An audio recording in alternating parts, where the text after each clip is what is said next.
defe naa njaal gi def nañ ko premier bés bi ba ñuy def suñu allocution jaale woon nañu famille yëpp te comme niñ ko waxee ñu ngi waajal it déplacé wu leader yi dem jaale ji jàppale famille it masawu leen parce que yàgg nañ koo def bi ñu fi toogee ba léegi bi ñu commencé ba léegi saa su métit amee doxalin boobu la ñuy doxal.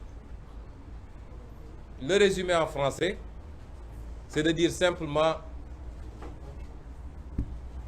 que si on devait dresser un bilan de ce qui s'est passé la journée du 17 juin, nous revenons pour rendre grâce à Dieu d'abord et féliciter le peuple sénégalais. Parce que Macky Sall, qui veut instaurer une dictature au Sénégal alors qu'il promeut dans le monde autre chose, avait misé sur un flop monumental partant d'un raisonnement très simple, c'est que les Sénégalais ne seraient pas prêts à se mobiliser sur des questions relatives à des interdictions de manifestation ou à des éliminations non fondées de listes électorales, les listes de candidature. Ceci doublé au fait que depuis mars 2021, ils pensent avoir beaucoup travaillé à équiper en matériel de répression les forces de défense et de sécurité, à les renforcer en termes de ressources humaines. Tout cela l'avait amené à considérer, en plus du travail de sape psychologique et moral qu'ils font tous les jours sur les médias, en visant particulièrement la jeunesse pour la démobiliser, il avait pensé que tout cela constituait un cocktail suffisant pour que les Sénégalais ne sortent pas manifester. Eh bien, je crois que le réveil a été brutal. Mais je veux dire simplement que si on veut apprécier l'échec ou le succès de des uns ou des autres par rapport à cette journée, je rappellerai simplement aux Sénégalais et à la communauté internationale qui nous suit qu'il s'agissait ni plus ni moins d'un pouvoir qui a dit qu'au Sénégal, nous n'avons plus le droit de manifester, droit qui est inscrit dans la Constitution du Sénégal, dont l'article 8 dispose que tout Sénégalais a le droit de manifester librement. Et nous avions déposé une information administrative de manifester d'une manière pacifique, puisqu'on l'avait fait une dizaine de jours auparavant et que ça s'était passé dans d'excellentes conditions. Il n'y a pas eu de grabuge, il n'y a pas eu de débordement. On a manifesté dans la sérénité, mais le succès en termes de mobilisation remporté par cet événement avait fait très mal à un Macky Sall qui veut faire croire à son entourage et à ses soutiens internationaux qu'il a fini de réduire l'opposition à sa plus simple expression. Et c'est pourquoi, lorsque nous avons renouvelé cette information, il s'est débrouillé avec son administration pour interdire cette manifestation en violation flagrante de la Constitution du Sénégal. Nous avons considéré qu'on ne peut plus laisser faire Macky Sall. Depuis 10 ans qu'il est à la tête de ce pays, il gère ce pays de manière monarchique, dictatoriale. Il viole toutes les libertés. Il emprisonne les opposants en complotant, en instrumentalisant les corps de contrôle. Il élimine de la compétition électorale tous ceux qui peuvent lui faire de l'ombre. On considère que ça ne peut plus prospérer. Et désormais, Macky Sall doit comprendre qu'on ne lui laissera plus le champ libre pour s'adonner à ce genre de pratique. Et donc, il y avait d'un côté Yewwi Askan Wi qui avait mordicus décidé de manifester et le parti État, Macky Sall et sa coalition qui ont dit qu'on ne manifestera pas. Le monde entier est témoin qu'il y a eu manifestation au Sénégal et d'une ampleur qui dépasse largement ce qu'on aurait pu obtenir si nous avions laissé manifester dans la paix, dans la sérénité. Cette manifestation a braqué, a réussi à réorienter toutes les caméras du monde sur le Sénégal. Et la preuve, c'est que depuis pas mal de temps, depuis très longtemps, on n'avait plus la présence de la presse internationale dans nos points de presse. Aujourd'hui, on a au moins 2 ou 3 organes internationaux. Et nous avons pu nous suivre la couverture de cette manifestation de manière très objective dans toute la presse internationale, anglophone, lusophone, hispanique, arabophone, dans toute l'Afrique. Ça a fait l'objet d'une couverture extraordinaire qu'on n'aurait pas eu si on avait été autorisé à nous rassembler de manière pacifique. Je vois M. Mankeur Ndiaye, qui a été ministre des Affaires étrangères et qui joue maintenant et aux Nations Unies, qui vient de dire que les yeux du monde sont rivés aujourd'hui sur le Sénégal. C'est effectivement cela. Et le monde va découvrir qui est Macky Sall. Le monde entier va découvrir qui est Macky Sall. Un homme qui joue aux défenseurs de l'Afrique, aux démocrates, et qui refuse que les élections se déroulent normalement ici au Sénégal. Et qui refuse l'amendement de la charte de la CEDEAO tendant à interdire le tripatouillage des constitutions et de dépasser 2 mandats consécutifs. C'est ça Macky Sall qui se pavane dans les chancelleries et dans les palais mondiaux pour jouer aux grands défenseurs de l'Afrique. Moi, quand je le vois reçu, j'ai pitié à la limite, quoi. Je me dis, voilà quelqu'un qui se ment à lui-même, d'ailleurs, qui ne comprend pas dans quel monde on est. Et ce monde va découvrir Macky Sall. Et on va l'aider à découvrir qui est Macky Sall. Un homme foncièrement violent et d'une méchanceté qu'on n'a jamais connue au Sénégal. Dès que vous dites « je ne suis pas d'accord avec Macky Sall », dans sa tête, vous n'êtes bon que pour la prison ou pour aller au cimetière. Un homme qui n'accepte pas la contradiction, qui considère qu'il ne doit pas avoir d'opposition et qui pense que dans ce pays où on s'est battu contre le régime de Abdoulaye Wade, contre un 3e mandat, il était là en train de se battre. Il a écrit à toutes les institutions internationales. Abdoulaye Wade ne l'a pas empêché de manifester. Les manifestations qui se tenaient à la place de l'Obélisque, on ne demandait même pas d'autorisation. Les forcings qu'on faisait pour aller à la place de l'indépendance. Et pourtant, il n'a pas été emprisonné. Il a pu compétir et gagner. C'est cet homme aujourd'hui qui veut vendre à la communauté internationale une dimension qu'il n'a pas, parce qu'il n'en a pas la hauteur. Ce qui est constant, c'est qu'on a manifesté, on a bruyamment manifesté, pas seulement à Dakar, puisqu'on a manifesté dans tous les quartiers de Dakar, dans toutes les communes de Dakar, dans la banlieue de Dakar, à Guédiawaye, à Pikine, et on en veut pour preuve que parmi les jeunes arrestés, il y en a qui ont été arrêtés à Guédiawaye, il y en a qui ont été arrêtés à Yeumbeul, etc. Ça, le monde entier l'a vécu.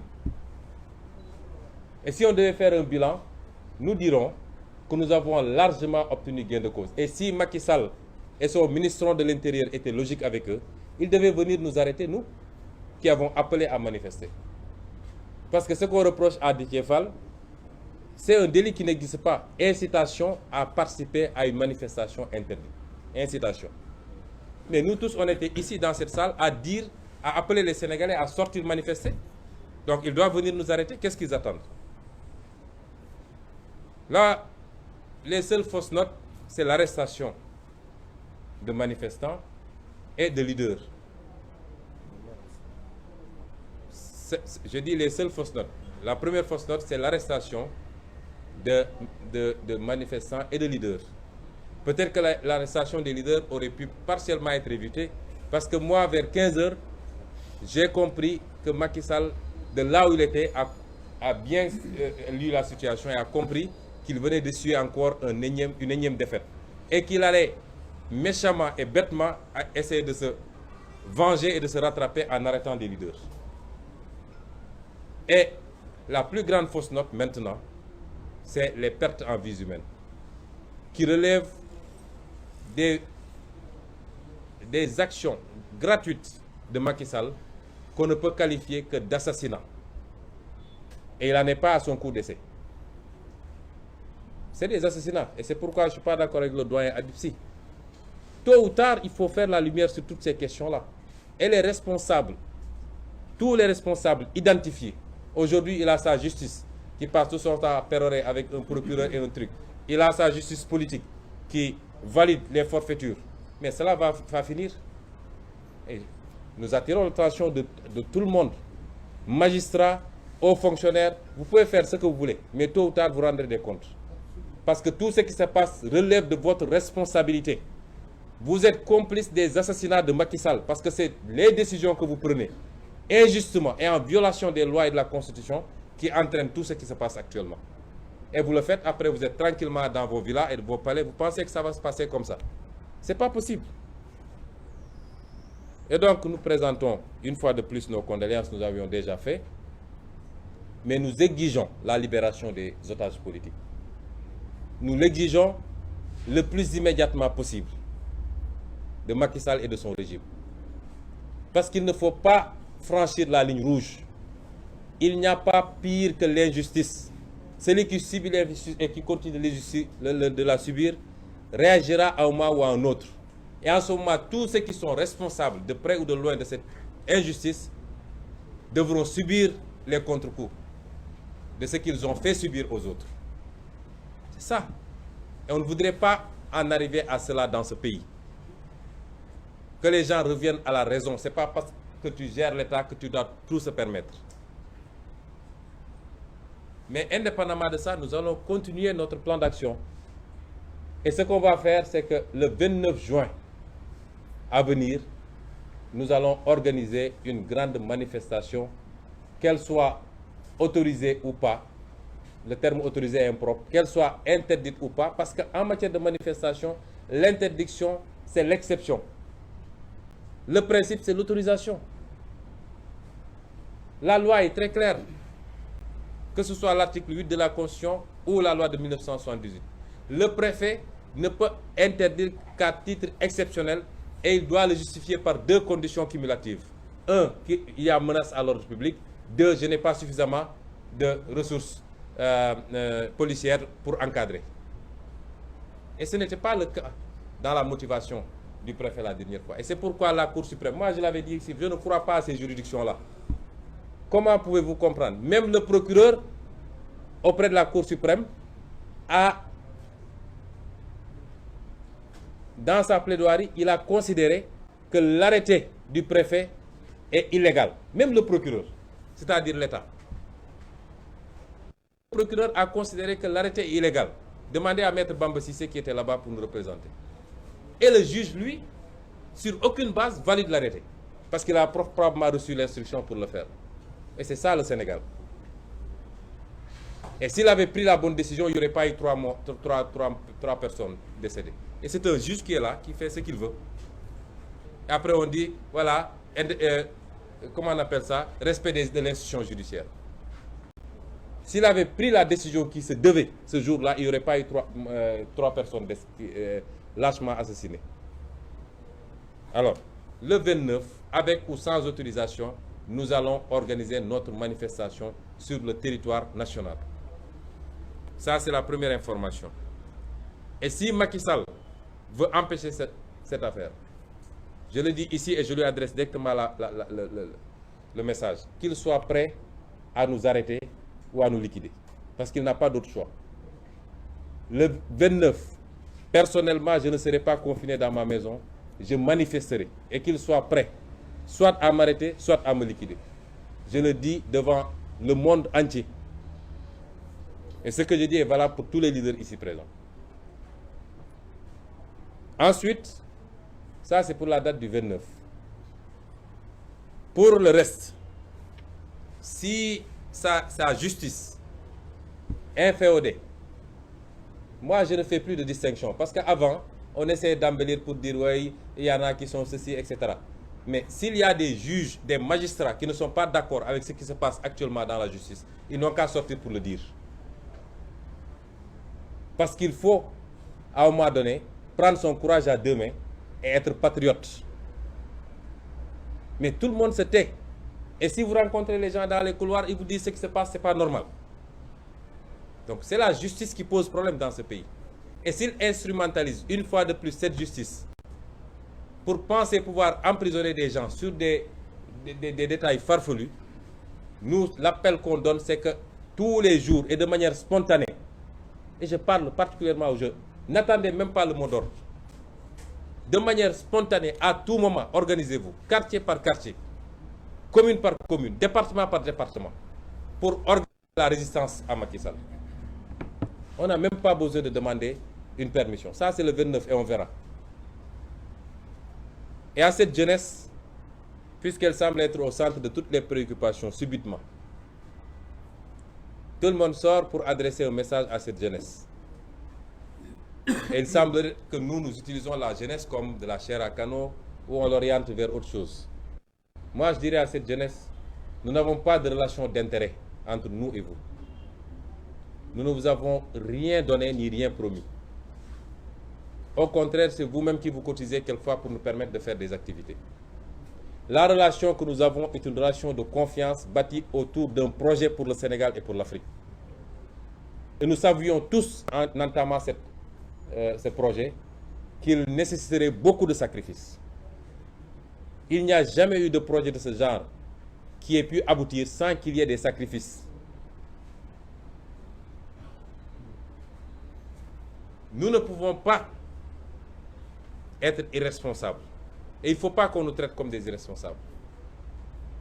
Les ambitions que nous avons pour ce pays et au-delà n'ont rien à voir avec des responsabilités.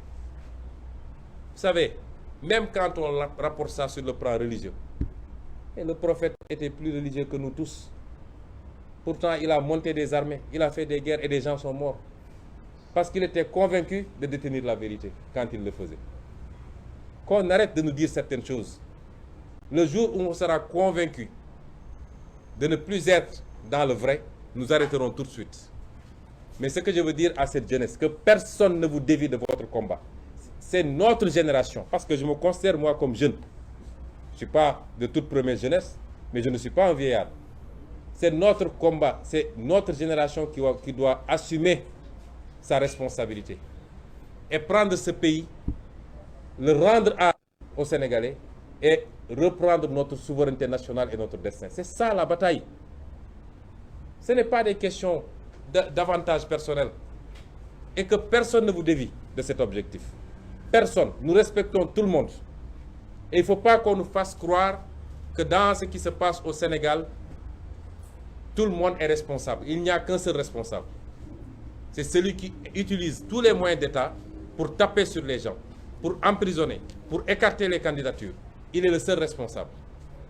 Celui qui utilise la police et la gendarmerie pour assassiner des manifestants qui n'ont que des pierres ou qui sont souvent qui viennent les mains nues.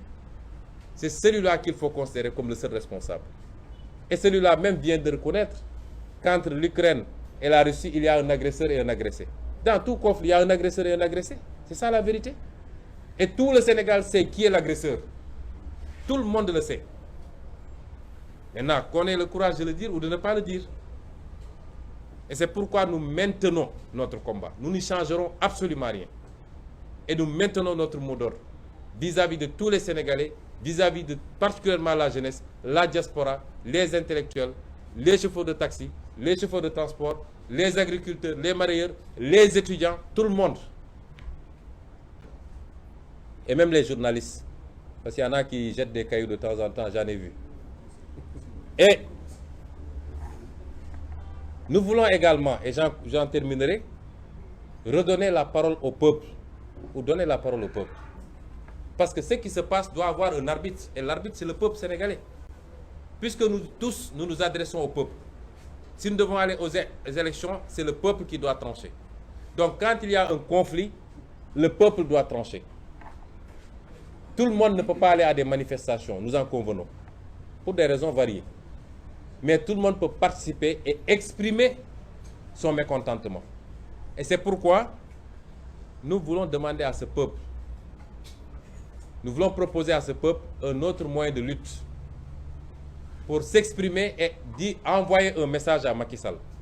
Tous ceux qui ne sont pas d'accord avec la manière dont Macky Sall gère le pays, ce que nous vous proposons, c'est des concerts de casseroles et de klaxons à partir de ce mercredi, après-demain, à partir de 20h00, que tous les Sénégalais, en tout cas tous ceux qui ne sont pas d'accord avec Macky Sall, ce n'est pas cher payé, c'est de se mettre sur votre balcon, sur votre terrasse, devant votre maison, de prendre des casseroles et de taper là-dessus pendant 10 minutes. Que toute la ville, que tout le pays bruisse de ce concert qui exprime un mécontentement et qui envoie un message à Macky Sall et à la communauté internationale. Que tous ceux qui sont véhiculés, qui seront dans la circulation, ou même qui sont garés devant leur porte, qu'ils descendent et qu'ils klaxonnent, qu'ils actionnent leur klaxon pendant 10 minutes, que tout le Sénégal bruisse et que Macky Sall comprenne que les Sénégalais ne sont pas d'accord avec ses velléités dictatoriales, mais avec son projet funeste de 3e mandat qui, si l'on n'anticipe pas, risque de coûter très cher au Sénégal. Ku àttewul nag di nga artu comme dit le proverbe. C'est maintenant qu'il faut le faire et le meilleur arbitre, c'est le peuple sénégalais. Nous renvoyons cela au peuple sénégalais. Nous vous remercions de votre attention et vous donnons rendez-vous à très bientôt. Merci.